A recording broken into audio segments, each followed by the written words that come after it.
Let me talk to you. Yo, what's poppin'?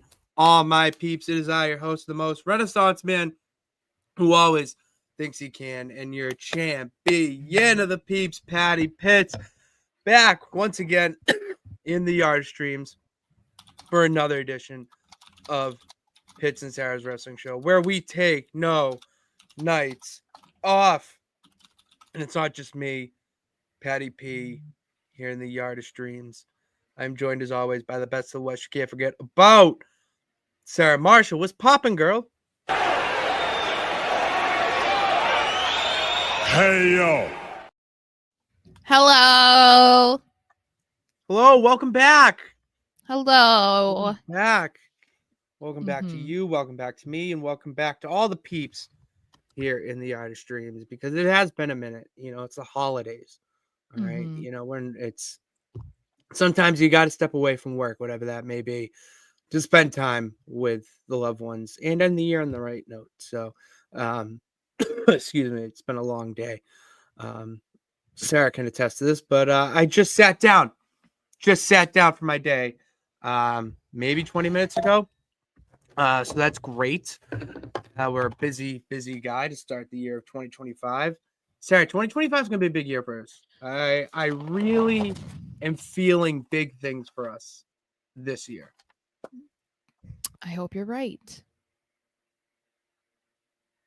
You don't want to emphatically agree, or? No, I don't. I don't live my life that way. So You gotta have optimism, baby. Yeah. Gotta be optimistic. I think it just because look at the year, or what has this been? I mean, with that face, how can you not be optimistic looking at that face? You know what I've noticed from his Instagram? He's grown the chest hair. Oh, really? And I was like, Oh. Hey, Mr. Vinci. Okay. Hey, Mr. DJ, turn the record on. You know Hello. what I mean? Oh man. I saw something with him, keeping on the same subject with him in mind. I saw a tweet today where someone said the SmackDown US title picture could be, and it was just fire emojis. He was in that collage of pictures. That's okay. So this is the thing, right? Like maybe should we can just make this a topic that we don't have a thing for, because SmackDown moves to 3 hours. Yeah. SmackDown moves to 3 hours this week, ironically in Phoenix. I will not be there, but I think that there's a lot of people that are complaining about it, because there are people who are very anti 3-hour show, which I'm not on that boat with them at all, because I think that the past month and a half of Raw episodes being 2 hours was enough evidence for me that it ain't what we need. We need 3 hours. I think that things are going to be different, obviously, because they're getting moved to Netflix, so the 3 hours won't feel as drawn out necessarily as they have when they're on the USA Network, because they have to fill with so many commercials, whatever.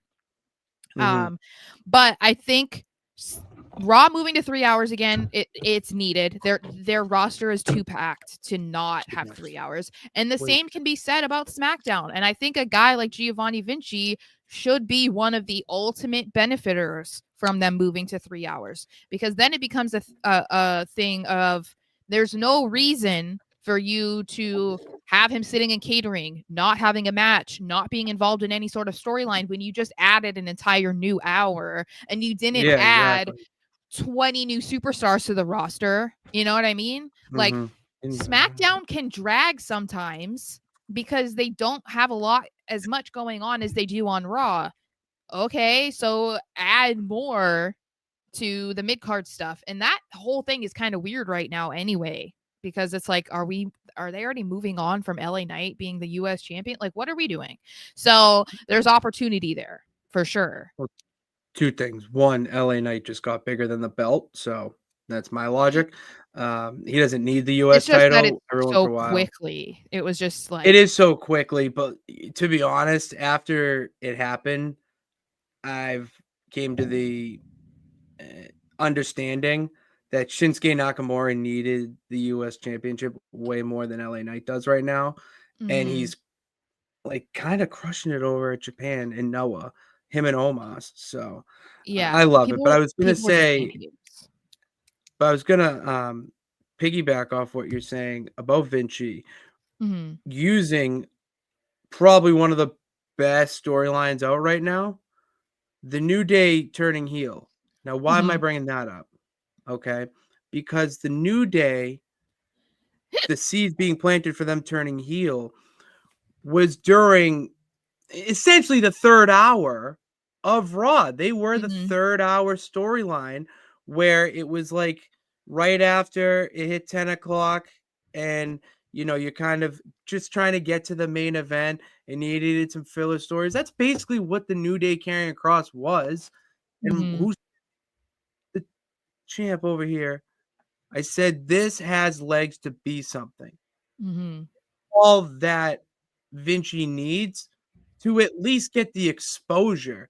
Like he's not even getting the exposure for me to say what he's doing should get legs. Like he should be put into this picture.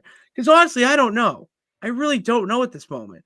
But if you give him the time to hash out a feud with someone. Maybe they Mhm. fight over the US championship because LA Knight is going to go into the main title picture. Nakamura is going to go eventually onward. So you have to have people prepared to take that next step and be, a mid-card champion. I don't see a better opportunity than putting him in a feud for it at least. Legitimize him a little bit instead of being just this sexy Italian model. Well, Who it is. the problem is though, we didn't even really get to see any of that. He No, it's had too like quick. It was 6 seconds. yeah, and it was like what, 2 or 3 matches before he was It was two matches, they took him off 3 TV. seconds each. Yeah, it's like they did all of that build up with the vignettes and the presentation for nothing to come out of it. And I don't think he did anything wrong. So it's like, what changed? Because you didn't have to invest all this money and all this time and all this effort into making those vignettes and like hyping him up online and like Yeah. repackaging him and whatever if this is what was going to end up happening after 2 weeks. Like it just doesn't make any sense. So to me, that's why I feel like, the people who are complaining about the third hour, I get it. If you don't want to watch up to 8 hours of wrestling of normal, WWE That's your programming problem. a week, that's totally fine. But just because you don't doesn't mean that other people don't or shouldn't have the ability to, nor does it mean that it's bad for the company. It's not. The 3-hour program that we've seen from Raw, there's a reason why it's going back to 3 hours because it was Yeah. good for the company. There's a reason why they're expanding SmackDown to 3 hours. If it wasn't good for the company, for the brand, for USA Network, they wouldn't be talking about it or doing it for SmackDown. So I'm just hoping that we'll see the benefits and those who deserve to benefit from it the most. Like I hope WWE does that and doesn't disappoint us because SmackDown's never been 3 hours. So this could be huge for the roster. Oh, it is huge.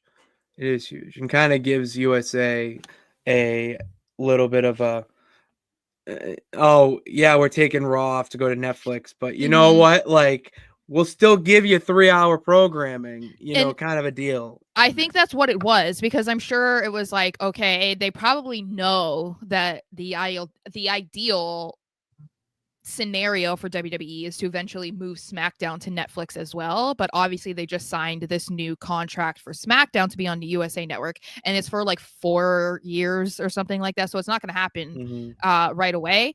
But I do think this was their way of kind of like making it better for USA because obviously they've been a long-term partner with USA Network. So that was why when this kind of brings me into another conversation about people saying, okay, well, they're going to put everybody on Raw because Netflix is going to want everybody. They're not going to screw over their long-term partnership with USA Network by taking Cody Rhodes and Roman Reigns and whoever else on SmackDown and moving them to Raw. That's not happening. We're not in the Vince McMahon era anymore. And now that they're moving to 3 hours on SmackDown, you definitely cannot take your biggest draws on SmackDown and move them to the other show. You can't do that because then what do they do with the 3 hours? Like, really? So I don't know what you do. I really don't know what you do because there's not enough talent there. there's to not make enough me watch big more. name talent on SmackDown. Yeah, there's the adjective I'm looking for. Yeah. I mean, I think as avid watchers of WWE programming on a weekly basis like we are, I would say we are. there are people on SmackDown that we like and we are excited to see that are not named Cody Rhodes or Roman Reigns, but obviously if you're a casual fan, those are the people that are drawing you in. So, Yes. Getting rid of them, it's not like, oh, Motor City Machine Guns is going to be the next biggest draw. You know what I mean? Like, no disrespect to them, but they're not going to carry SmackDown the way that Roman or Cody does. Even it's like, it's just not going to happen. So they need those guys. And LA Knight isn't in that position, not yet. And that's part of the reason why they can't do it. So it's going to be interesting, I think, to see how they go about SmackDown, how they go about the draft with SmackDown being 3 hours. We might see a lot more NXT people called up because of that.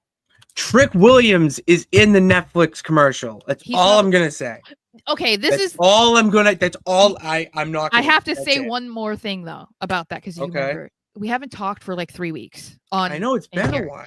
So, I did not talk wrestling. I know. The other thing that people were saying was the people who were in the Netflix promos, and that was somehow dictating who was going to be on Raw, right? And it was like, oh, well, they had Cena, they had Cody, they had Roman, they had whoever. Did you notice that there were also a ton of SmackDown talent like Bayley, Pretty Deadly, Ludwig Kaiser was in there, like. There are people from SmackDown that were in there too. And then there was a bunch of random people from Raw. That does not mean that they're all moving to Raw. It's just like, no, they're promoting their product. So if like you really think that they're going to prioritize Pretty Deadly, for me, I was so excited to see that they had their own little promo, but I'm not the vast majority of fans. You know what I mean? So like, we're not. They did not make sure to put Pretty Deadly in one of those because it's like, oh yeah, we definitely need to make sure that people know Pretty Deadly is going to be on Raw. Like no one cares. There's only a few of me, unfortunately. So yeah, I just thought that was interesting because I didn't really see anyone say anything about that. It was all about the images of who they were promoting, but no one said anything about the video. And I'm like, is it because you knew that wasn't the case anymore because of who they were showcasing? Like, yeah, let's move Cody and Roman and the Bloodline and Bayley and Bianca and Pretty Deadly. Like, let's move all of them to Raw because who cares about SmackDown? Makes sense. I care about SmackDown. That's why I got a hat. Mm-hmm. That's why I got the hat. I do think it's kind of funny. SmackDown guy through and through. That's my brand. I love how we're opposite in so many ways. In that regard, like, but in the good way, it's like a yin yang type of opposite, which is good. I know, because it's like you're a babyface guy, I'm a heel girl, you're like a SmackDown guy, I'm a Raw girl. You know what I mean? Like, those kinds of things. It just is kind of funny.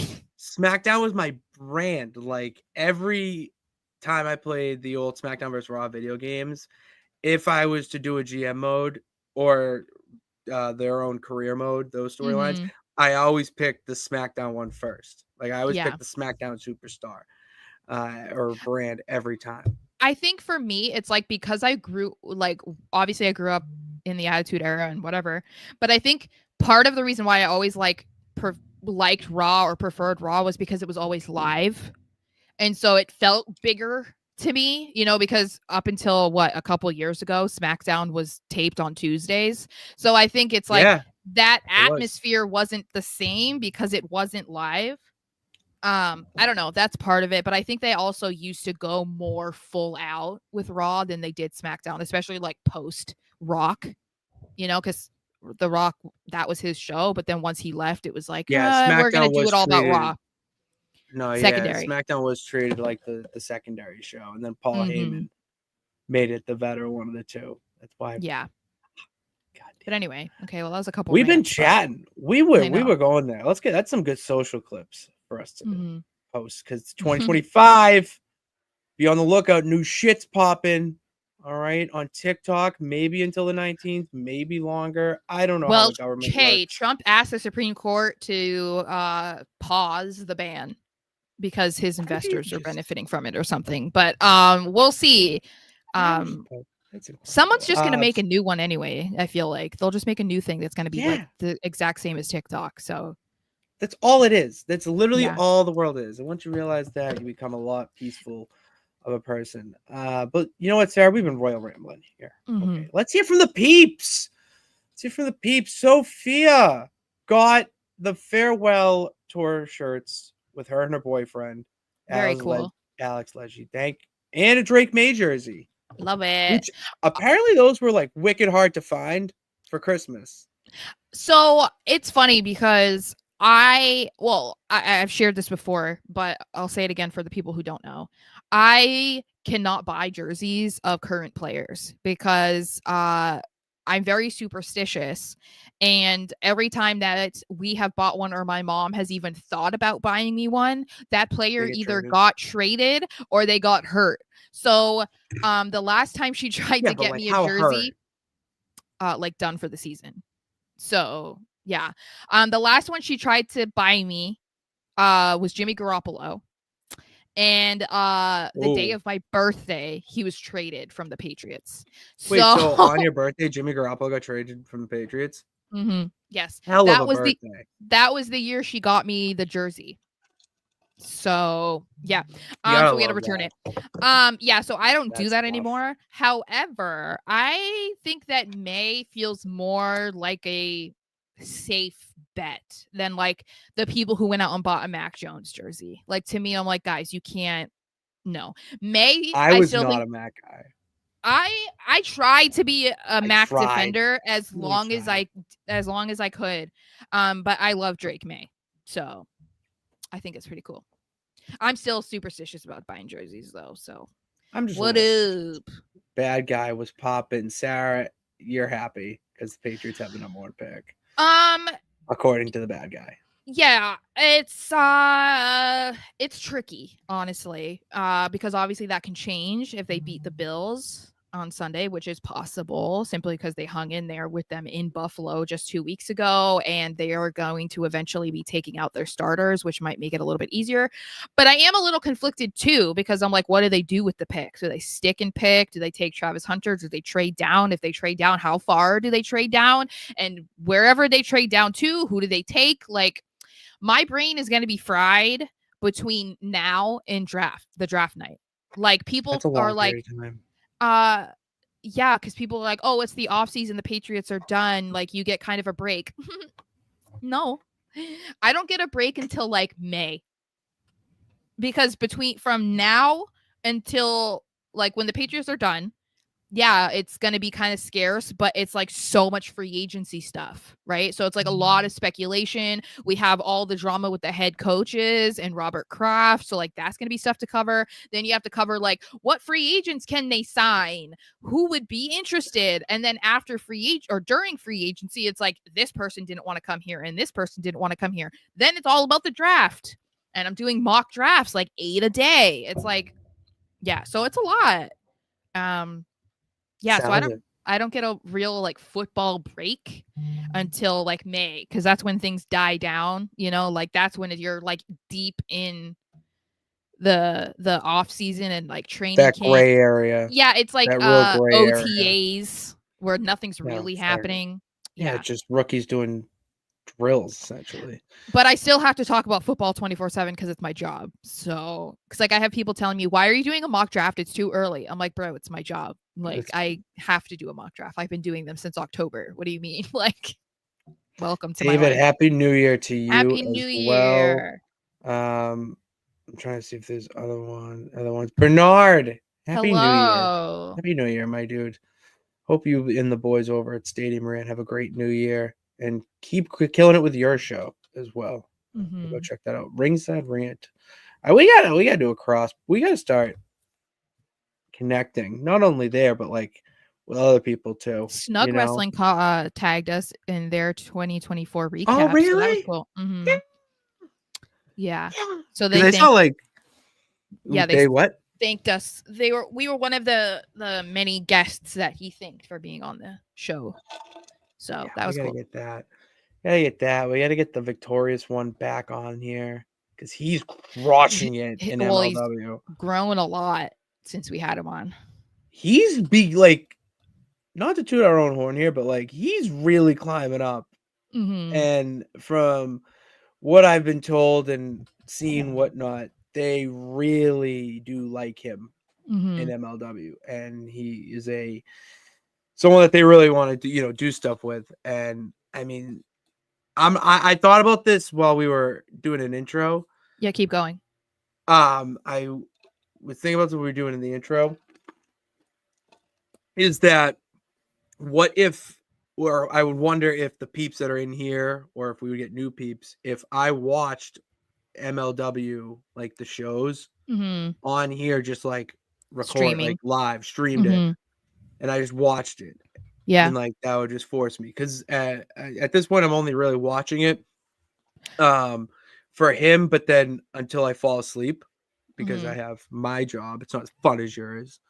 I sell fish. It's not talking football. But anyways, I would like to watch their main event picture too, because they have this faction similar like a Death Riders in AEW, where they're just the overlords, called Contra. And Sarah, they're kind of frightening. They're like kind of scary.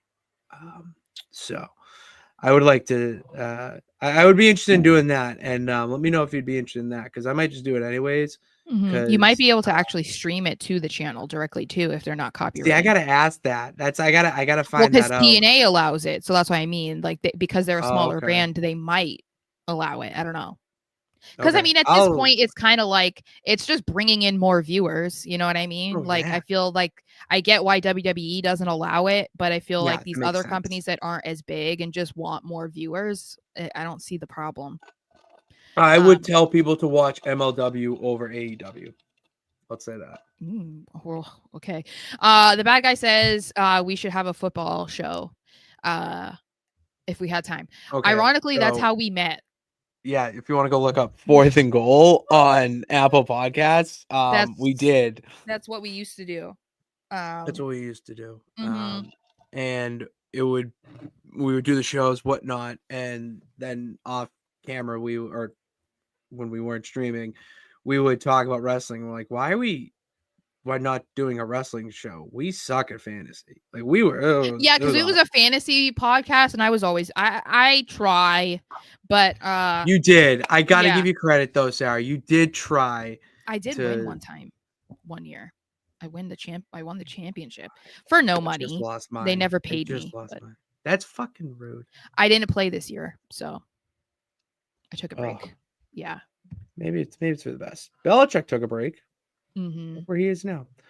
But yeah, we've been going on here. Let's just go right into the best segment of the week. Don't be a lemon, be a rosebud. Don't be a lemon, Sarah, be a rosebud.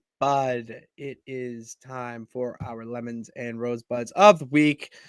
Lemons are our least favorite thing, and rosebuds are our favorite things that we saw in wrestling this week. Sarah, I had my rosebud and I forgot it. I'm gonna go try to catch it before it floats away. So you tell yours while I do that. So I would be really mad at myself if I did not give the proper time to talk about Seth Rollins and CM Punk's face-off from Raw. I don't think people are talking about it enough. And I think people are not going to like my take on this because I can't wait. Yeah. So I am not a CM Punk fan. I don't hide that I'm not a CM Punk fan. I can also credit him, obviously, for the good things that he does and has done. Yes, but some people automatically, when you say that you're not a fan of somebody and then you criticize them, they assume that that's the reason why you're criticizing them because they don't agree with you. But that's not the case. I think that people are not giving enough credit to Seth Rollins for this segment, especially. I think that when we're talking about people going back and forth on the mic with when it's CM Punk involved, people automatically assume or conclude that Punk knocked it out of the park. He killed it. He was better than the other person. I don't think that's the case. I was talking about this with my sister because she watched it too, and she was like, I don't understand why people are saying Punk outdid Seth. That's not true. No. Seth obliterated that man. And Well, see, I don't even see that. I think he did. And I'm not saying that it's like skewed like 90-10. I would say it was probably like 60-40 in Seth's favor. Is what I'm saying. Okay. But Fair, the way that fine. people are acting like it's the reverse is what I don't get, because when you break it down, I think part of what made it so good is obviously the realism behind this beef, even if it's one-sided. We haven't heard anything from Punk to suggest that he felt some sort of disdain for Seth, the way that Seth has spoken about Punk and how he hated him. And obviously there's been things that he has said over the years that he did not hide, that he did not like CM Punk, but we never really heard anything from Punk about that. So I think that the reason why Seth is able to be so good and why he was so good in this moment is because he's saying everything he's ever felt about Punk. He is able to dig into himself and like say these things, but masking it as, oh, this is just a program we're doing. This is just a promo. Because I'm sure him and Punk have hashed this out. They might not be friends. They might not get a beer or water together. I know.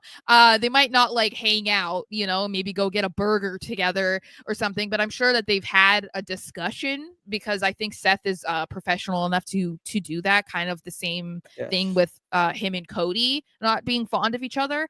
And I think that the reason that is the reason why Seth has been so good. And I think that's what's lacking from Punk. Punk doesn't have those feelings in him about Seth, and so he can't match that energy. Because if we're talking about some of Punk's biggest moments and the most iconic moments of him on the mic, it was legitimately how he felt. So when he did the pipe bomb, why do you think the pipe bomb was so good? Because he was like, F the authority, F, everything. Like, he was so over it, and that was why it was so good. Why did he do so well in AEW? Because he was so fed up with the BS that he was seeing that was around him. And I think that that's not what we're seeing right now. And if we look at what they even were saying to each other, I feel Seth had substance to what he was saying, whereas Punk is just doing the whole, I'm just here for money, you're a copy of me, and then like using cliche like phrases, like, oh, you have a fistful of arrows, blah, blah, blah. Like, it's just nothing that was good, that great in comparison to what Seth is saying. But see, I have a hard time because so many people that I try to talk about this with are CM Punk fans. And a lot of CM Punk fans, I'm not saying you necessarily, a lot of CM Punk have a difficult time criticizing him for anything. Like, they can't say anything wasn't perfect. It's like, oh, Punk did great. I'm like, I'm not saying he did badly, but also acting as if he drops the pipe bomb level of promo every single week is delusional. It's not happening. It's not going to happen. But anyway, I just think Seth did such a good job, and I think that he deserved to get more recognition for it. And at the end of the day, as I said, I think that people need to stop acting like Punk is killing it week in and week out, because he's not, and he shouldn't be. He shouldn't have to be. You know what I mean? Like, he can't do a pipe bomb every single week. It's not going to happen, but you can acknowledge that the guy he's talking against also probably did better. And I think that was Seth this week.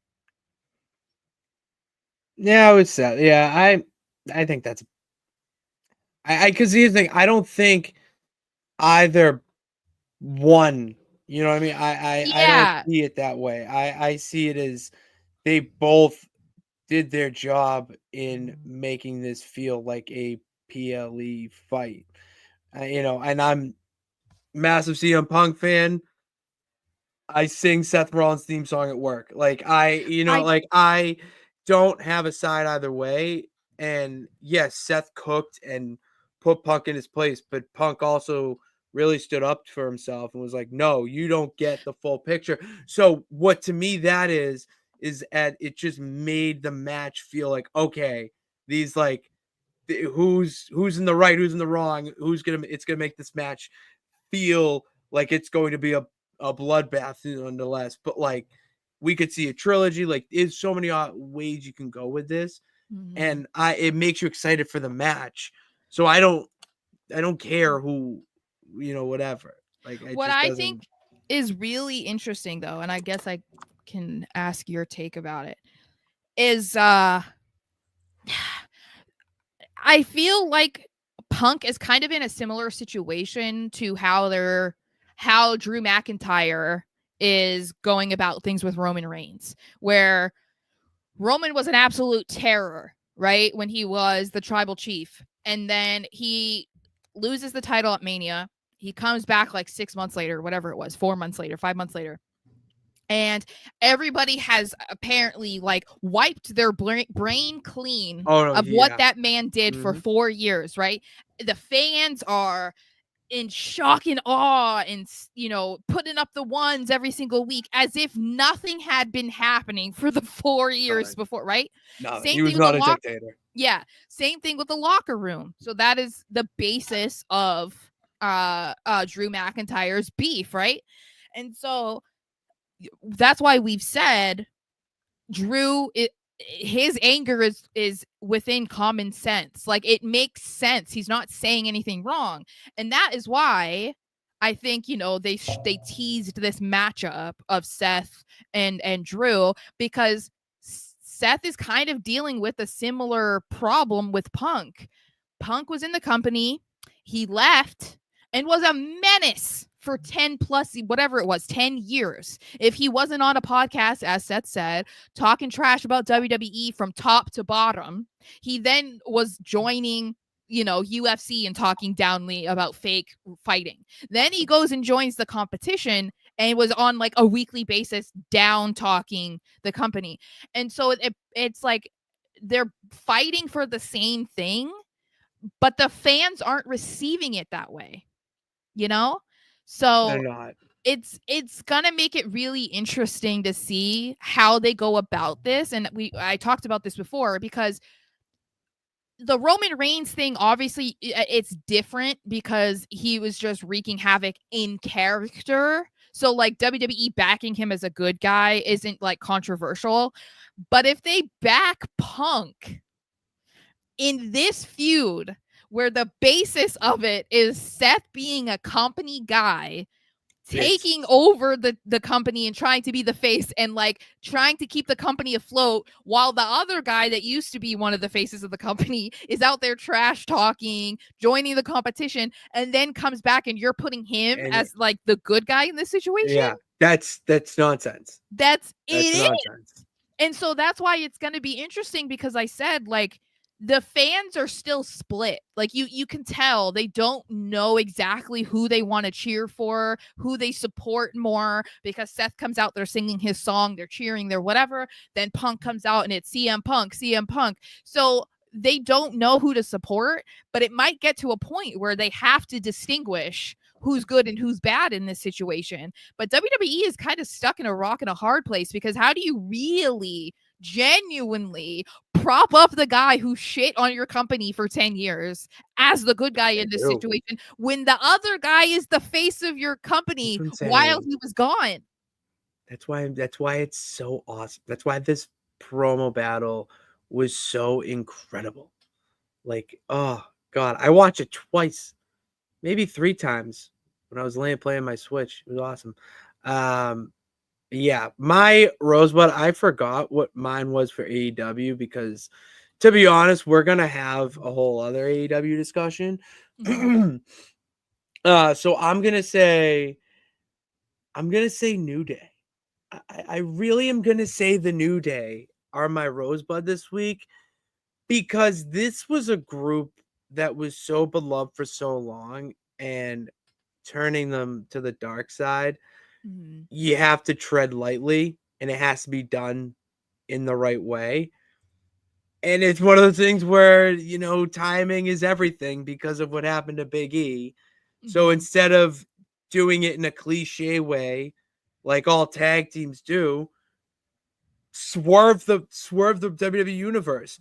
No, I don't think any of us saw both of them. We teased like maybe Kofi, maybe Xavier, like we did that. We thought the Kofi swerve, that was going to be the like, oh wow, no one saw that coming. That's what we thought it was. Yes. Yeah. We thought that was going to be the case, but yeah, when you have Big E come out and try to unite them, and it's like, all right, okay, now they're just going to go back, New Day, and it's like, no, they're going to turn on. It's like, that's a type of thing too, where you have that, rational heel, we'll say. And the way that they're being presented with the fans giving them, we label it dirty Dom level heat. I mean, they did not get a word in edgewise when they just came out to start the show before Jey Uso. And when Vic Joseph tried to interview them, they couldn't get a word in. It's been done so well so far. And as someone who I want to just pat myself on the back here. As someone who really was there from the start of this whole thing, from when Karrion Kross, another underappreciated person in WWE right now, planted the seed for this to happen. Oh, it's been great. I think I love it. Something that they've done really well with this whole thing is it's what others have done. Obviously, like the most notable, I would say, of all recently is Drew McIntyre, and that is taking it into real life and not just having whatever happens on Raw, that's what happened, and that's as far as the storyline goes. The fact that they're like involving Kofi's mom, and then he put an emoji over her in their Christmas photo and stuff. Like that was so funny. Like, even Big E's girlfriend getting involved and chirping at them. It's like the fact that they're taking this to a level that makes it feel more real to people. I think that is kind of where we need to, the wrestling needs to go, because we are in that era of having a really difficult time with believing heels, like that's why it's not easy for them to create the bad guys, because there's not a whole lot for them to do the way that they used to get people to hate them. People want to root for the bad guys. But when you have something like this where they literally turn on perhaps one of the most beloved wrestlers, like through and through in at least the last 10-15 years with Big E, then they have to keep going, like keep lowering the bar, and doing that, continuing that outside of just what we see on TV every week, I think is like playing a huge role in why it's working. It's awesome. I love it. I'm just so happy it's being done like this. Oh, what's up, main event, bro? I'm going to start my lemon first because it will go right into yours. Okay. For segue purposes. My lemon is the Dynamite intro song. That is the worst thing I saw in wrestling this week. Because I want to get this out. Okay. When you have an alternative like AEW is, you need to make them an edge to it. There's got to be an edge or something. Not exactly what the other product. Like, it feels like they're really trying to be pop culture, like all of that, and it does not give off what the show is. It doesn't give off serious.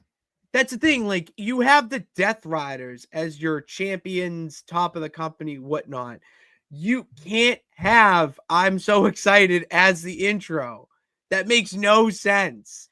Like, it needs to have an edgy, like metal, maybe. Like, if you're gonna you don't want to go rock or metal, fine, but like dark hip hop, like you just, or ED, like it's got to have some sort of like edge to the music track, and it doesn't at all. So I have a question, and then I have something else.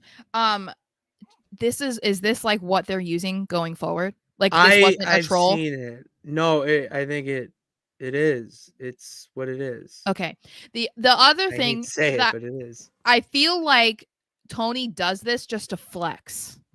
That it's like, oh, look at the other song that I got the rights to. That's like what it is to me, because WWE doesn't really do that anymore with like entrance themes or whatever. It's like they specifically, well, I mean, they did with the rebrands for moving to Netflix and whatever, but like all of the entrance themes and whatever are Def Rebel. It's like they're not really using licensing or buying the rights to songs. This just feels like another one of those examples of Tony Khan just being like, haha, I did it again. And it's like, cool, like, we get it, you have daddy's money, like, good for you. It just doesn't give off the energy of the show. I know, it's weird. It's weird. Yeah, I thought it was a joke when I saw someone say it. And he even hinted at it in his tweet. He's like, I'm so excited for tonight's Dynamite or whatever. I'm like, you're corny, bro. Like, but since yours also, like you said, hints at mine, my lemon in general is AEW. To me, AEW was down bad this week. It was just like, and I'm not even talking about like everything was bad. I'm not saying that. I'm sure there were good matches. There were good spots. Yes, as the middle there were good spots. But Sarah, there was a lot of negative. There is, like the theme song, as you said.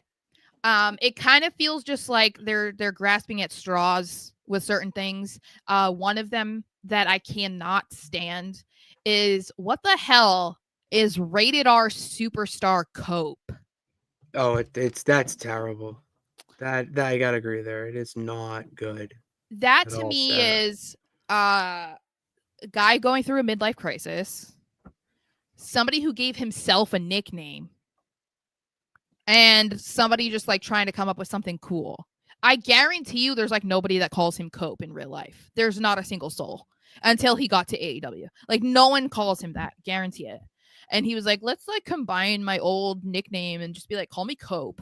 No, I didn't see a single person when he came out with that name last on Twitter say that they liked it. There was not a single positive tweet about I actually that. have not seen one yet. I haven't. Yeah. Not good. It was just terrible. The other thing that I thought was interesting with Mr. Copeland is I think they're really trying hard by pairing him with FTR. Oh, they do it. That's just FTR's gimmick, is they just find someone and then just make it. That's just a thing. You gotta get used to it. I've seen a lot of negativity surrounding FTR. It feels like fans are turning on FTR, like they're sick of them. I've seen it mostly because they feel like they're too loyal to AEW. Like, if any negative report comes out, people are just like waiting for one of the FTR guys to like put out a tweet debunking it. It's like, so to me, it's just like ironic that they're then partnering up with Mr. Cope. Then the other two things that I thought was interesting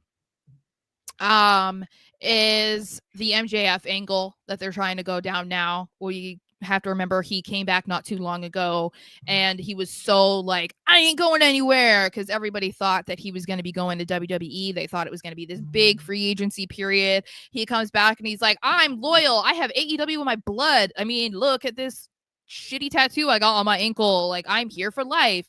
And now he's all of a sudden saying like, F AEW, I'm just here for the title. What? Okay. Well, he wants his Triple B back, Sarah. He wants the Triple B back. I like the angle because I want to see him go against the Death Riders and see what that would be like. That's fine. I'm just saying it's quite a 180 in a very short amount of time, and there are a lot of people out there that don't forget that he was just like pledging his allegiance to AEW not that long ago. So it's weird. But I think one of the worst moments. Okay, we're gonna say Cope up there. I'm so excited was probably second. The third in my eyes is, what the actual hell was Ricochet doing? Hey, you and yielding scissors. You and a lot of people have this question. As Swerve Strickland. I am so here for trying to repackage somebody who has been in like has spent way too much time in a specific character, a specific role, or has only been perceived one way for a long time. Obviously, that's Ricochet. He's been that like boring babyface, like has no character really. He's just kind of a unique looking Caw, I would say. That because there was nothing. He's a WWE 2K Caw. Yeah, but bald. You know, because I think the traditional Caw has like long hair. You know what I mean? But like, there was just nothing like cool about him other than obviously he's incredible in the ring. I think that they went too far with trying to get you to perceive him differently. I'm here, like I said, flipping him to try and be a bad guy. I think that's a good move. See how it goes. See if he has that versatility in him, because I think that he has been put in a box where, okay, you think that is all that he can do. He can do really cool matches, but like he has no personality. He can't talk on the mic, whatever. Maybe something needs to be drastically different.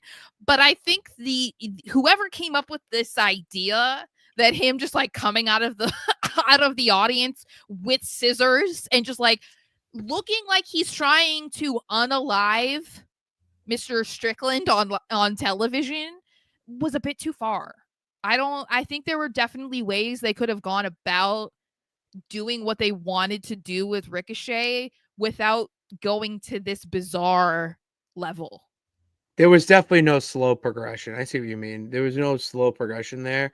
However, he just got booed and thrown toilet paper at in the Hammerstein Ballroom. So well, if I were him, like, I'd be pretty pissed too. And it does seem like, a full-out crash out from Ricochet, in the sense where he's been so good for so long that you're going to have a moment where it's like enough is enough. And something like this, in a weird way, it does make sense to fully snap with like scissors and stuff. To me, the scissors are just going to be a prop throughout the whole feud. So I just think because see, this is a thing. I think to me, it makes I'm not disregarding what they're trying to do, and I'm not disregarding Ricochet's feelings. Like that disrespect from an audience, like I get it, and I empathize with him, because I can't imagine what that feels like when you feel like you haven't done anything wrong, and he hasn't done anything wrong. We sat up here multiple times over the past however many years talking wrestling and have said Ricochet just did another incredible match, potential match of the year, like because he's that good. So I get it, and I get wanting to, or feeling like you need to go to the opposite extreme to get people to feel a certain way about him. I just think that this was about shock value. And that's why I say I take issue with things that they do in AEW, because I think they take it to a level they don't need to. It's the same thing what I said with Hangman Page and Swerve Strickland with the syringe. Not necessary. We didn't need to go that far to get that same reaction. I don't think that we needed a guy taking scissors to some dude's face to get that reaction. I think that they could have done other things, because WWE gets that kind of reaction with different stuff, and they don't do anything near that level. You know what I mean? But they're raising the bar for themselves with shock value and like, oh my God moments when they keep doing this kind of stuff. And there's only going to be like so many things that they can do before it literally is like, what are you going to do? Like slice someone's throat on TV? Like, what are you going to do? What is too far? You know what I'm saying? I do. Unfortunately, I do know what you're saying. I mean, they've already, it's just a lot. So, it is a lot. Yeah. I see that there's some comments about what we're talking about too. I know. I'm gonna go get there. Okay. We're not jumping in the car today. We're gonna walk around the Wrestleverse today, because we just did our old little spiel about AEW. So clearly they're not allowed in your car. No, not this week. No. But no, can I give a shout out to Lexis King? Because always. I feel like, well, okay, me liking Lexis King was kind of like a joke at the beginning, because I was just like 1,000% was a joke, but look at what it's turned into. I know. So shout out to him for winning the Heritage Cup, obviously having to have the rematch or whatever he's going to do. I think it's pretty cool what they're trying to do. I also love that he continues to go with the joke about like really filling in his beard because it pisses people off so bad. He does. And I'm not saying that he knows he's online. He knows what he's doing. I'm also not saying that this man is like incredible in the ring, on the mic, nothing, because people mistake that too. I am just like entertained by him, like even if sometimes it is cringy. I love his entrance. So I give him praise for that because there's not a lot of things that are more iconic than that. So when Regal came out in the throne instead Incredible. of him, iconic. So good. All right, let's get some comments before. Let's see what we have. Okay, we got we got lemons. Romero was Jeff Jarrett teasing retirement and not retiring. We're so gonna talk about that because I have some thoughts and is he the Brett Favre of wrestling? He might be. He might be. New Year's Revolution is a pay-per-view that was done once in Puerto Rico, and it held an Elimination Chamber match. Sarah, do you know who won that Elimination Chamber match? Is that the one? Is that the one where RVD almost killed Triple H? Or am I thinking about? No, that's Survivor Series. Oh, okay. Then no, I don't remember. It was Triple H. Oh, okay. So I was halfway right. Just not completely. You had the guy taking the frog splash. Yeah. Losing it, but no, he won. Sophia, yes, I do play WWE 2K because since you are new here, I play the career mode as Sara, and then we talk about it on the show, which we have an update. Sara, we have an update on your career as the bad gal, which I didn't expect this one. I don't know how I feel about it, but I'll let my thoughts out. I'll let my thoughts out when we get to the 3 count. And no, Vanny, I'm just gonna sit right here. So thanks, man. All right.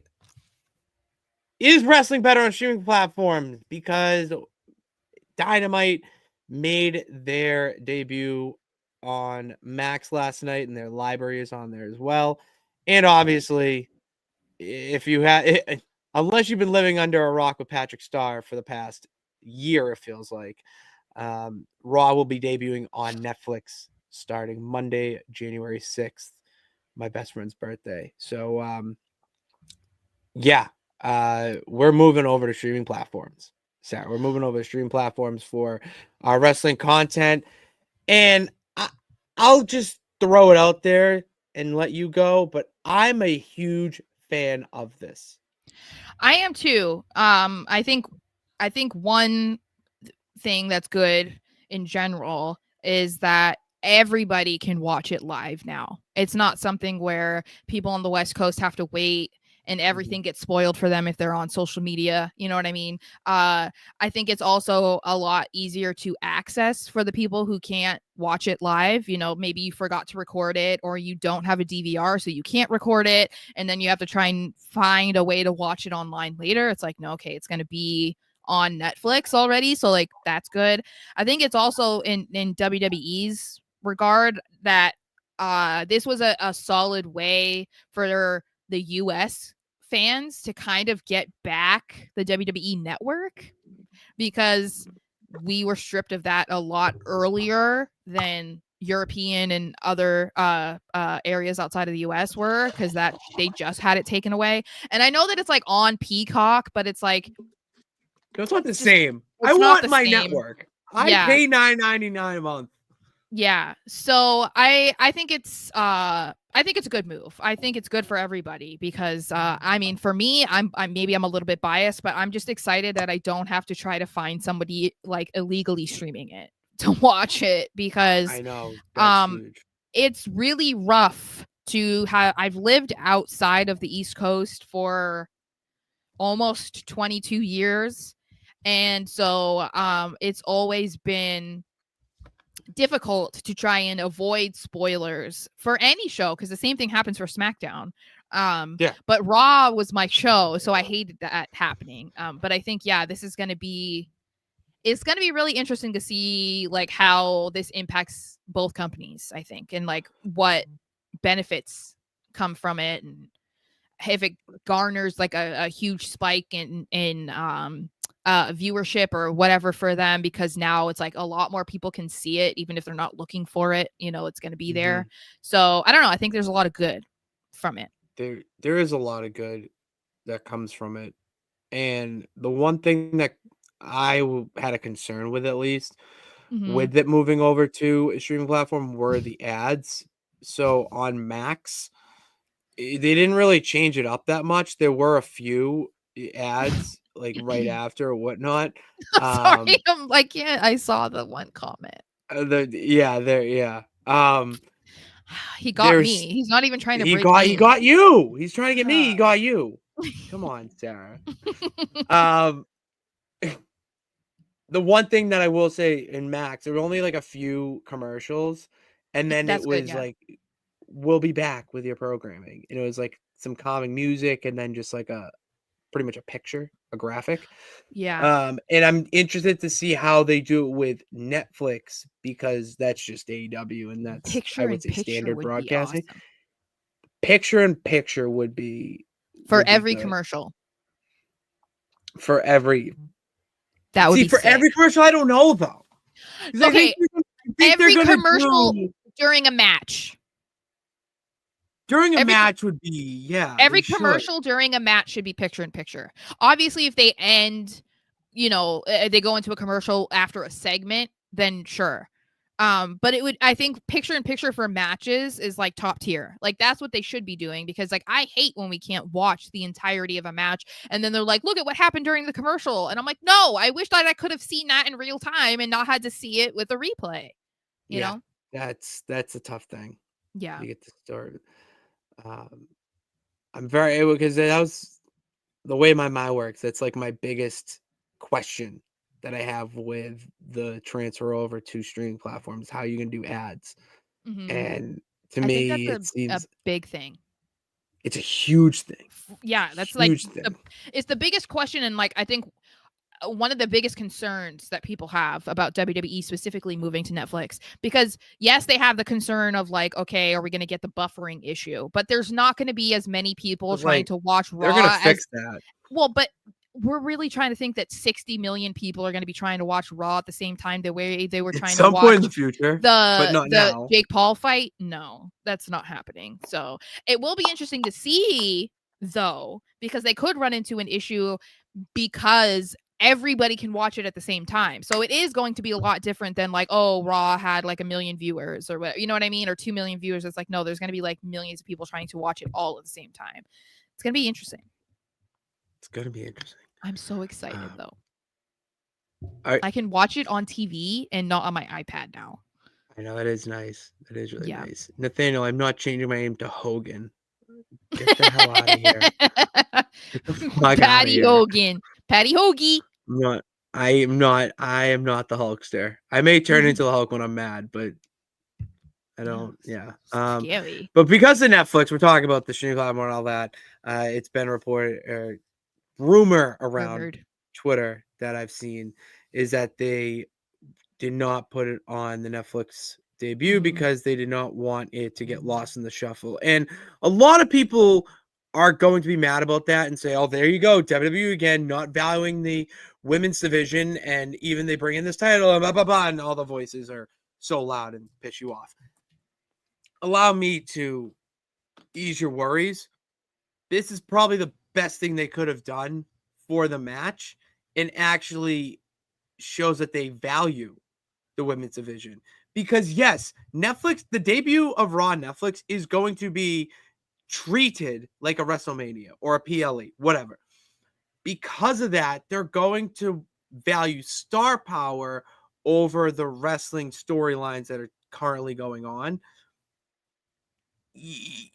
So in that case, you would rather them do that for Raw Netflix, and it's like, okay, well, they're gonna show The Rock or show another legend or whatnot for, an extra 5 minutes than they could have had that match. Well, now they're actually going to get the time that they should be allotted on the next week's show, and you're going to reward the wrestling fan for tuning in weekly, not just the casual WWE fan who's like, oh my God, dude, John Cena's back on Netflix. I might as well throw it on.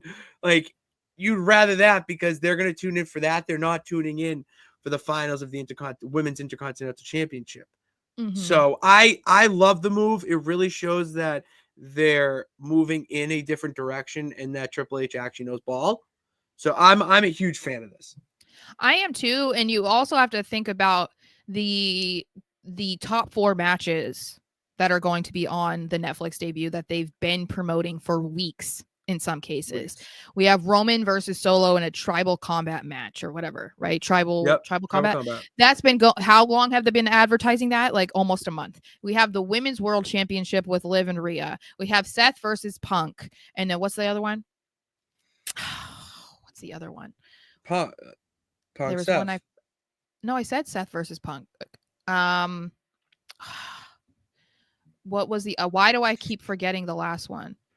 Jay versus Drew. Okay, so that one is a little kind of goes against what I was gonna say, but a lot of these matches have had a proper build up and like they've been laying the groundwork for those matches, so like people are invested in those storylines. Where we just found out that Lyra was going to face Dakota on Raw.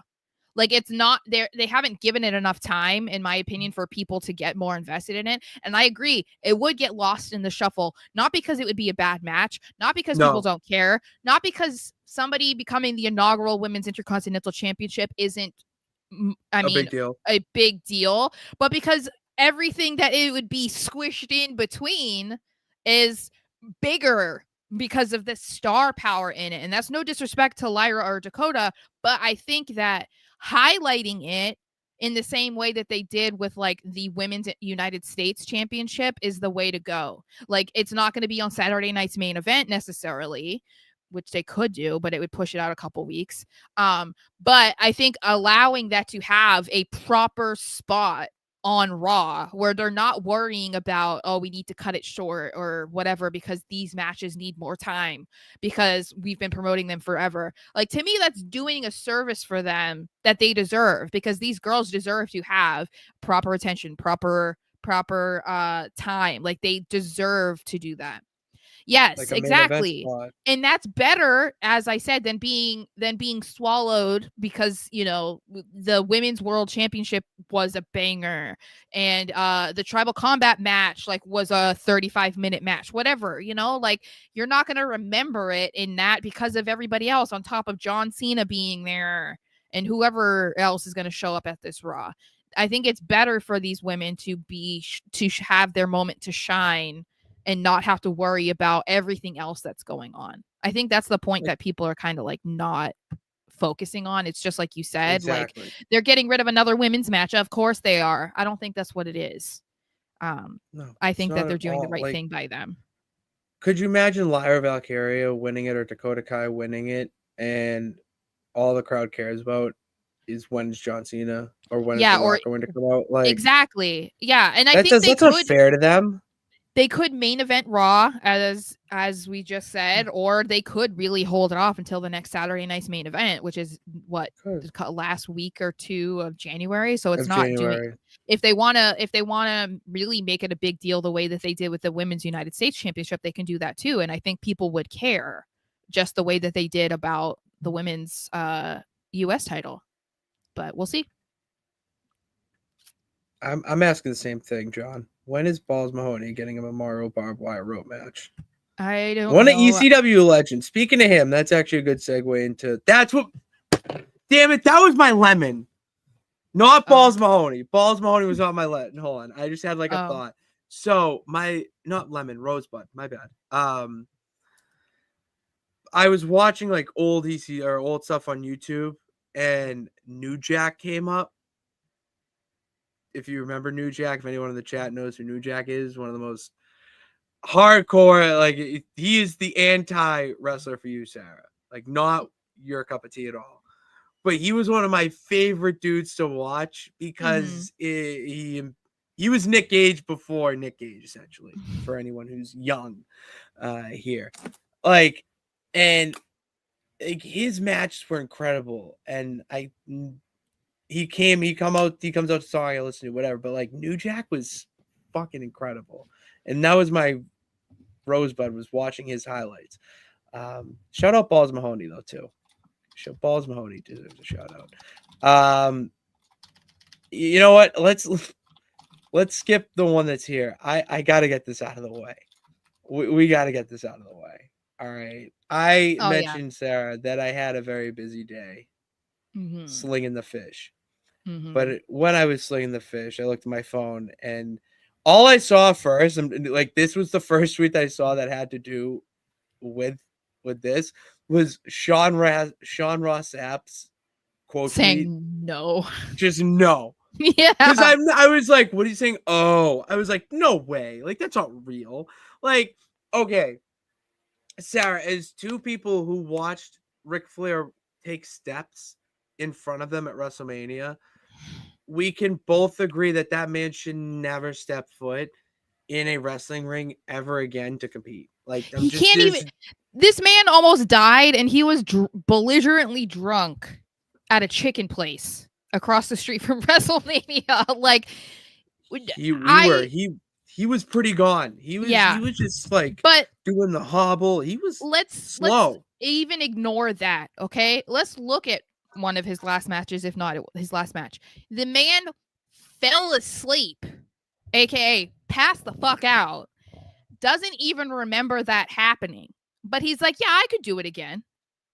Bro, your body was literally telling you we're seconds away from shutting down.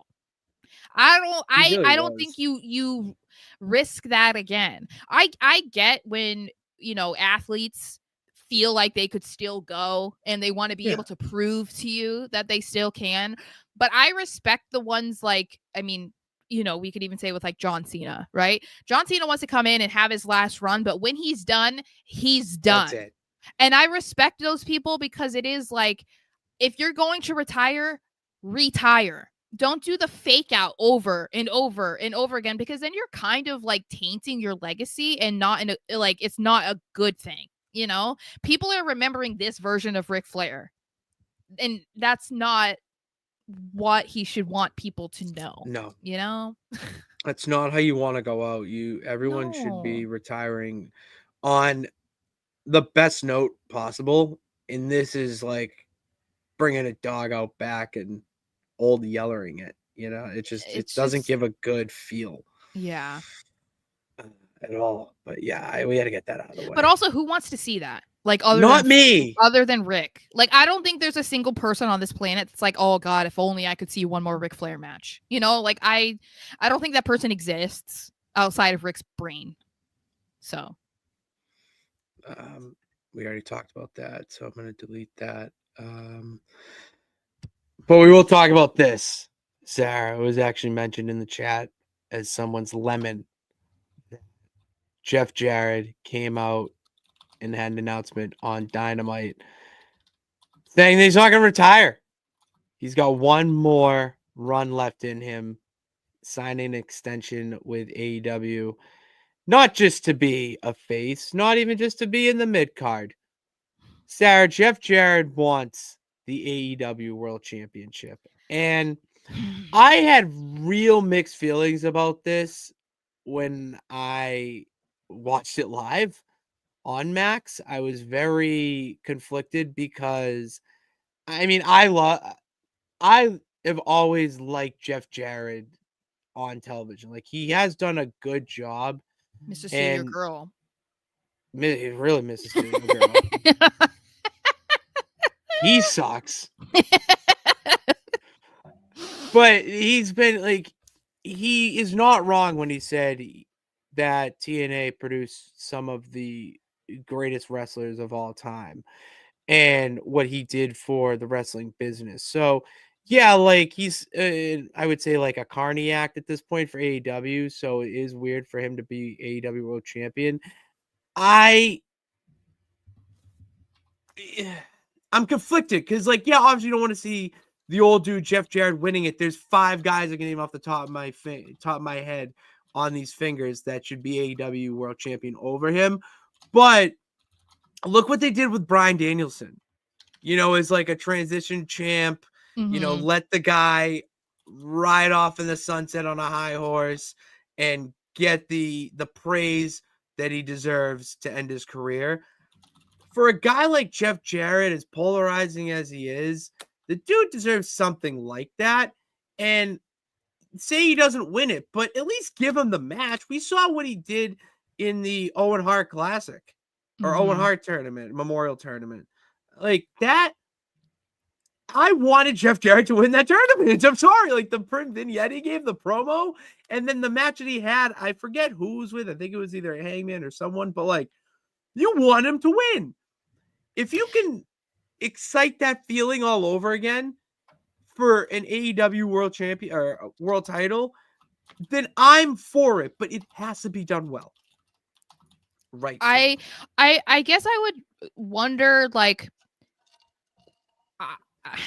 I get that he is like a legend and whatever, and he wants to do these things, and maybe there are people who do want to see it. Like, I'm not taking anything away from that, but do you think that we're getting to a point where he kind of just needs to respect where he's at, and like maybe he has already accomplished a lot, if not like everything that he can do in wrestling, that maybe he doesn't need to keep doing this kind of thing? Like maybe it's time for somebody else to be in that spot instead. You know what I'm saying? That's what I do, and that's why I if it's going to be done, I want him to be doing it while putting someone over. That's the hopeful, optimistic side of me. We obviously know how delusional that can be with some of my takes and thoughts, but there is a place for it. And yeah, Jeff Jarrett is Jeff Jarrett. He's the old fart in AEW right now, but I mean, the dude can still cut a hell of a promo, and he's not terrible in the ring. There are a lot worse people in AEW than Jeff Jarrett right now. How do people react to him though? Like, do people want to see him? Like, does he get a reaction like Jericho? No. Okay. Jericho gets a far worse reaction than him. And Jeff Jarrett gets the expected reaction. He gets the cheers. He gets the, like, it's not like, yeah, Jeff Jarrett, but it's like Jeff Jarrett, okay. It's not like unison, a sigh in unison among everybody. Just like, no oh God, this guy sucks. No, yeah, there's none of that because he does his shtick in the ring.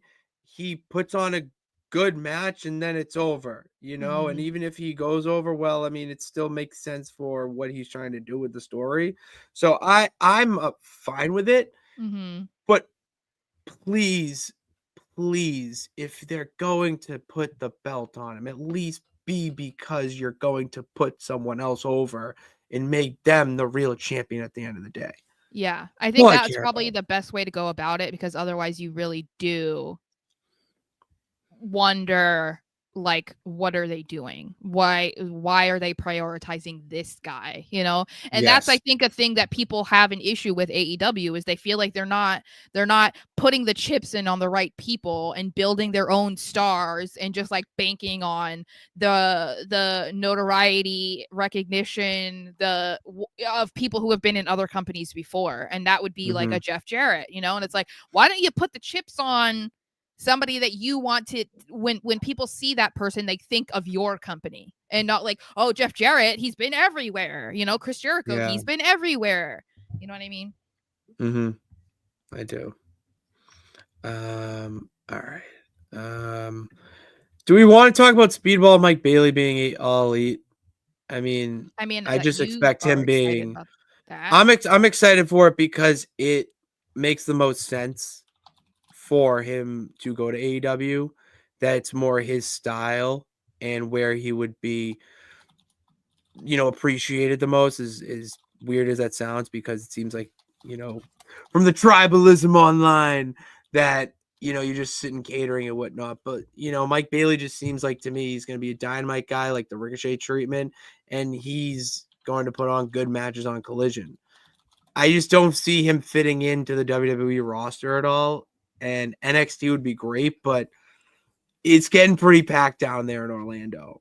It is. It's getting pretty packed down there. Yeah. So I don't see him really fitting in well. I see him putting on better matches and having his time in AEW be more beneficial for his career than WWE. I think there are some people where, and I think that we've kind of talked about this, is you can tell where they belong. Now that we have WWE and we have AEW and TNA, you can tell where somebody is in their career and like where they would be better suited. So I think you're probably right with like, maybe he's better suited in AEW, probably wouldn't be anything significant in WWE. It's like you can just kind of tell where someone's going to thrive, and it's not a knock on them, because some might say, oh, if you don't think they're good enough for WWE, then they're not that good. No, I think it's like there are different fans watch different promotions. That's really what it is. And it's like he's a guy that's going to appeal to the AEW fan probably more so than the WWE fan. So I think that is important to remember, instead of, when you hear about a new AEW signing and you're like, oh, WWE missed out, or AEW got this guy. And it's like, are you really thinking though, like, would this person even do well in WWE? There's a reason why some AEW talent felt too big for AEW and they went to WWE, and now look at them. But it also makes sense why some WWE talent didn't do a whole lot in WWE, and now they're thriving in TNA or they're thriving in AEW. It's like they found their place and where they're meant to be. And I think that's the good thing about the competition being hot as well. Look at AJ Francis. That man was in Hit Row and barely on TV, and now he's one of the best heels in TNA. It's all about timing and placement. That's all it's about. Next, Penta. Is Penta going to be Rey Mysterio's tag partner on the Netflix debut? We've seen the vignettes. We saw the tease, and even New Day made a comment about one of the Rey Mysterio cosplayers of the LWO being the tag team partner, which is another reason why they are my Rosebud of the Week. But I feel this is the best way to debut him. I know it. I know what you're gonna say, and does this mean that he's gonna align himself with the LWO? No, the LWO Vortex. They're replacing the other masked guy that they tried to push with Rey Mysterio with a new masked guy. I am the LWO. Then they bring back Folk Aura. It's just Jesus. That would be a hell of a vortex to be stuck in. But yeah. Yeah. I don't care. I just want to see him there. He could just be doing Rey a solid, whatever. Penta to me does not seem like someone that you just throw in the vortex. He is bigger than the LWO vortex. I think you're right. It's probably more so of like, they know that wrestling fans are not stupid, and WWE fans are not how they used to be, where there are so many like super loyal watchers that they don't know about anything that's going on anywhere else. I don't feel like that's as common as it used to be, where it used to be like such a no for you to even admit that you watch more than one company, so I think that them wanting to bring him in and maybe even just for the first week or two align himself with somebody as solidified in wrestling and WWE specifically as Rey Mysterio makes sense, because you're properly introducing him to people who might not be familiar with him. And so that, I think, is like the easiest way to bring him in, get him familiar, with the fans, and then he can break off and do his own thing. I think it's kind of like what they did with Motor City Machine Guns. It was like people knew who they were, so they didn't really need to act like, oh, we're all stupid, we've never heard of them. No, you have, but you also want to like bring them in slowly and like show that everybody in the back knows who they are and how they're like, kissing their feet, because it's like, oh my God, you paved the way for me to be a tag team wrestler, whatever. It's probably easy to do that, because we could probably almost guarantee that Penta will say like Rey Mysterio is one of his idols, blah blah blah, you know what I mean? Every luchador who is wrestling nowadays Mhm. took something from Rey Mysterio. Any wrestler who's like a Yeah. cruiserweight. Well, and unfortunately, when people see a masked luchador, they automatically think of Rey Mysterio. So it's like you kind of have to do this. Like you can't ignore this because there's no one who wears a mask in wrestling anymore besides Uncle Howdy. But consistently And hologram. Okay, whatever. And Consistently Axiom. Okay, well, we're talking about WWE main roster. Then Rey Mysterio. So people mostly associate Dragon Lee. that with Rey Mysterio. So it feels like bringing Penta in, you kind of have to just like do it right away, and then okay, we can move on. You know, Yes. And he can go to do whatever. bigger and better feuds. Yeah. Like maybe Intercontinental. If you put him in SmackDown, maybe put him in the US title picture.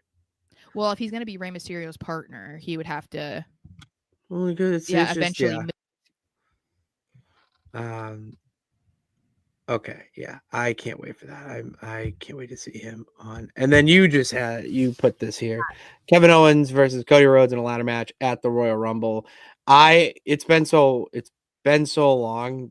I thought we talked about this already, but we clearly didn't. So yeah, that's beneficial since we were on break.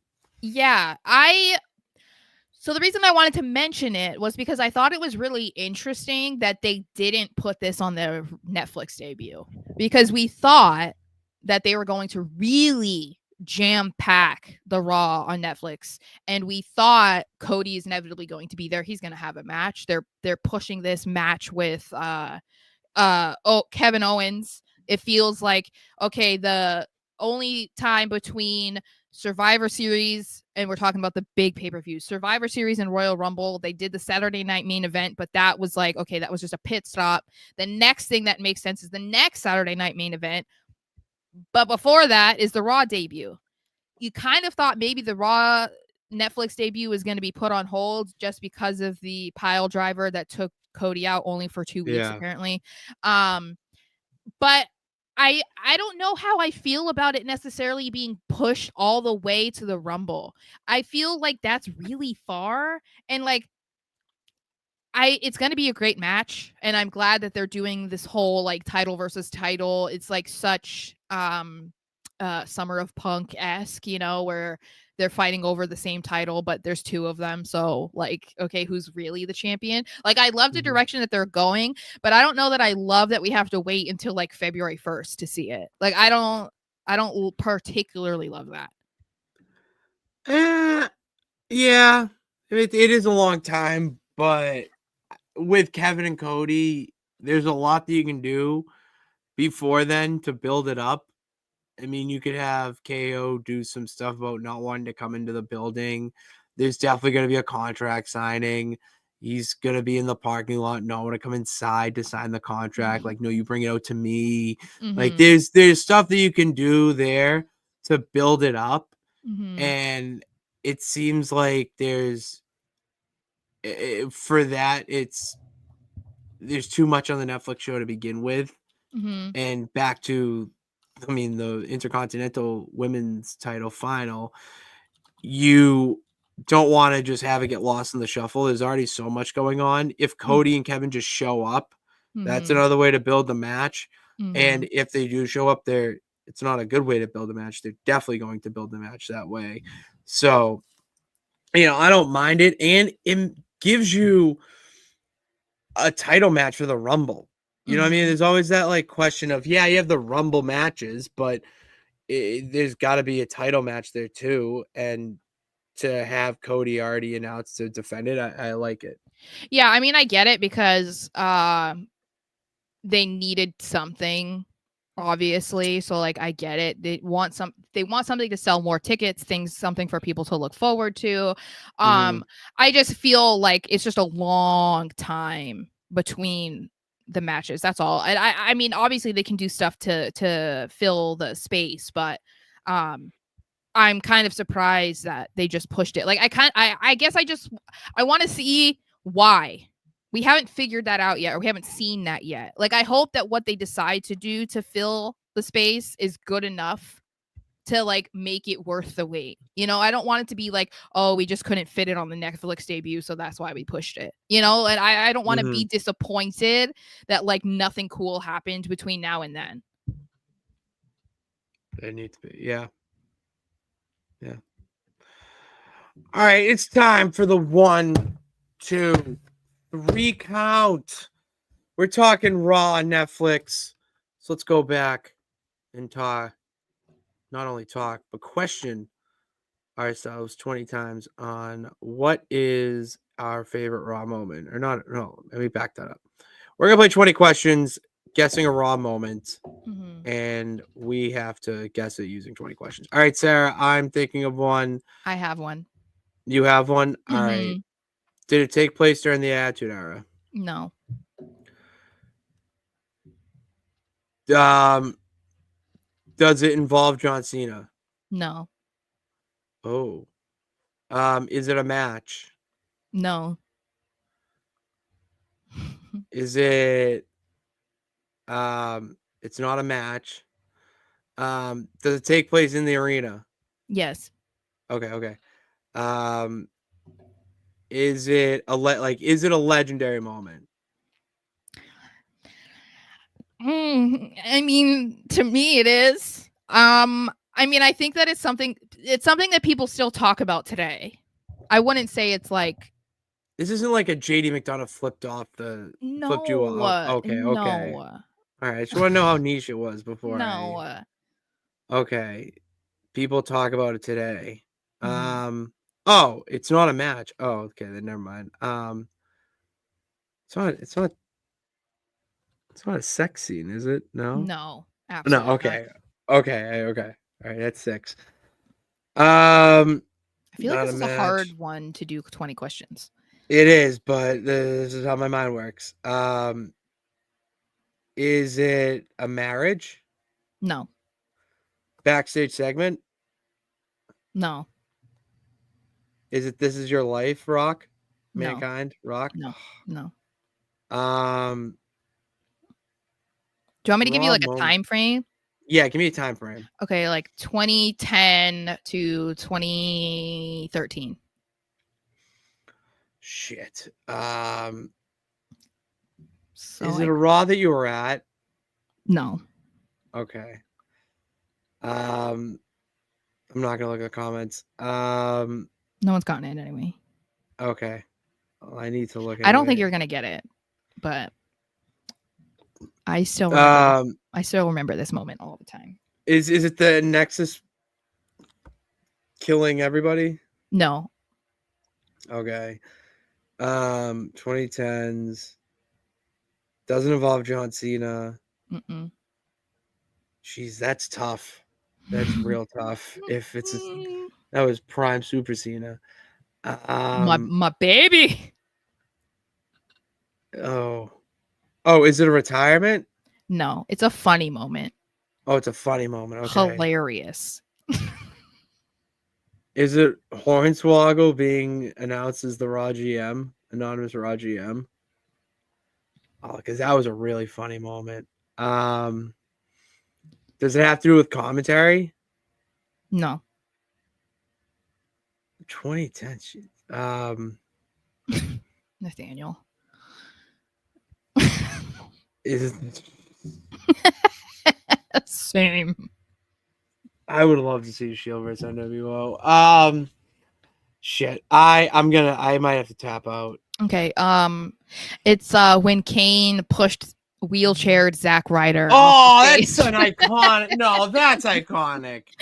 I should have got that. Was no, that was all right. I'll give that to you. That's a moment everyone remembers. Zack Ryder hilarious. Pushed off the stage. Heartbroken. Eve Torres makes out with Super Cena. And then the big red machine just pushes him off. Oh, and then we got the iconic songs from Zack Ryder because he put Eve's action figure in the toilet and called her a hoskie. Oh, it's called hoskie? Yeah. God, wrestling's awesome. All right, I had one. Mine's a lot easier. All right. Okay. I'll give you the hint that it's not a match. Okay, is it during the Attitude Era? It is. Does it involve Stone Cold Steve Austin? It does. Does it involve? Is it the beer truck or the milk Fuck truck? you. Just fuck you. Just, Okay, I was gonna say if it's not that, I had a list of others. I would have picked an easier one if I knew. I thought I didn't see what the prompt was, and once I saw it, I was like, oh my god, I need to do Zack Ryder because that's so funny. That was or Kane pile drive or Tombstone pile driving a priest. Mm-hmm. Have you seen the clip, or do you remember the clip of Kane in anger management describing his kayfabe life to the class? Yes, It's one of the that era of him and Daniel Bryan was so good. It's like if you go back to Daniel Bryan with Derek Bateman, top tier comedy. Because that was when he was Derek Bateman's pro. Bateman in NXT. Yeah, in NXT. But Team Hell No was awesome. Team Hell No was so underrated. I've told you need to look at this is when Daniel and Brie met. It's like that's when they started dating. Was because Daniel and Derek went on a double date with with the Bellas, but both Bellas were in love with Daniel. But Derek was like trying to impress them, and he had his like high-rise United States flag pants on, and he brought like he paid the bill in change. Like he thought he was like being impressive. I don't know. It's just so stupid. It's so funny. I was gonna say the other one I was gonna do was Stone Cold in Vince McMahon in the hospital bed. When Booker T and Stone Cold in the grocery store. Oh, that's a classic one. Mm-hmm. That is. I remember dying laughing as a little child to that. They're just fighting in a grocery store, absolutely incredible.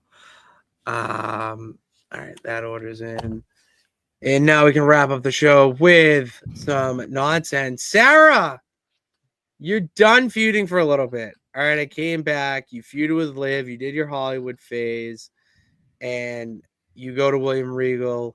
And you're like, all right, what's next? And he goes, you know what? We're going to make you GM. And I was as confused as you are. And I only got to one match because you're not fighting. I'm not going to be in the corner of two superstars that aren't you. You know what I mean? Like, that just doesn't make sense. But you booked Rhea Ripley to face Charlotte. And now everyone's in your DMs, like Bailey and other people are like, give me a title match. I want a title match. I want a title match.